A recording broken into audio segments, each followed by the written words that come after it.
ben şimdi Berge de ben abi.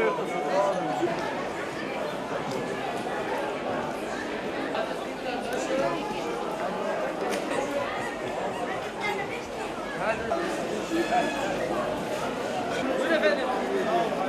Güle güle. Abi güzel döner misin?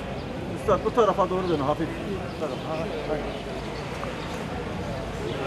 Buyurun.